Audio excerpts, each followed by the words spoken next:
Hi, and welcome to our next video in our series, Great Hymns of Faith. My name is Ryan Hebert. I'm the organist and choirmaster here at St. Andrew's Episcopal Church. Today we're going to be talking about hymn number 435, one of my favorite hymns, called At the Name of Jesus.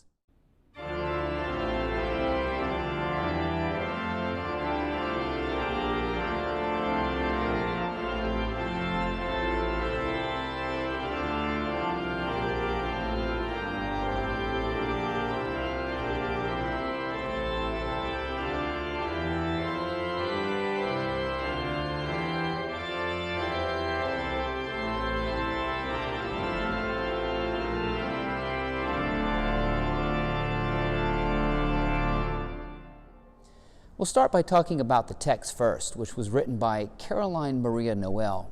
She lived from 1817 until 1877.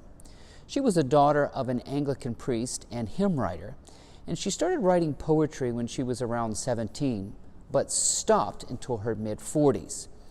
In the last 25 years of her life, she had been stricken down with a crippling illness which kept her bedridden. As an encouragement to herself and to others who were ill and incapacitated, she wrote devotional verses again in a collection called The Name of Jesus and Other Verses for the Sick and Lonely. This came out in 1861. She apparently suffered great pain and discomfort in her adult years.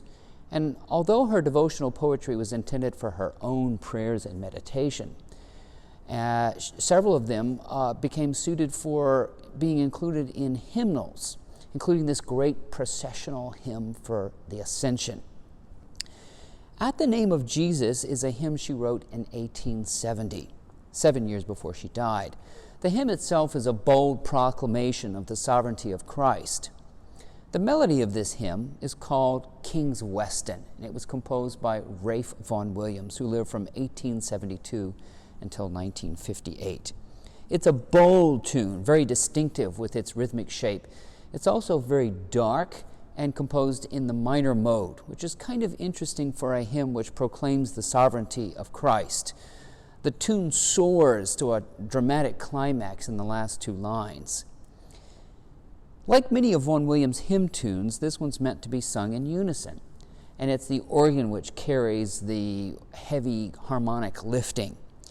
Vaughan Williams is a powerhouse in English church music, and to summarize his influence on church music would be a great disservice.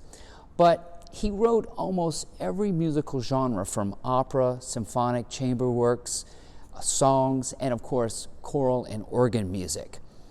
And it would be very difficult to summarize his influence on the church. However, it would be very difficult for you to attend an average Episcopal church and not hear an organ voluntary, an anthem, or a hymn by Ralph Vaughan Williams within a month. Vaughan Williams was very fond of folk music, and you can hear this in his music as well, and he was an advocate for the amateur musician. Within the organ setting today is by David Cherwin, who is the director of the National Lutheran Choir. He is a composer and organist himself, and this particular setting has this polyphonic opening where the pedal begins the tune in octaves and is answered in canon in the manuals. And it's very interesting, and it's a handful, but I hope that you enjoy this particular setting.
Thank you for joining me today on Great Hymns of Faith. If you have a suggestion for a hymn you'd like me to feature in future episodes, just make a comment in the comment sections, and I'll see what I can do to dig up an interesting setting in my library.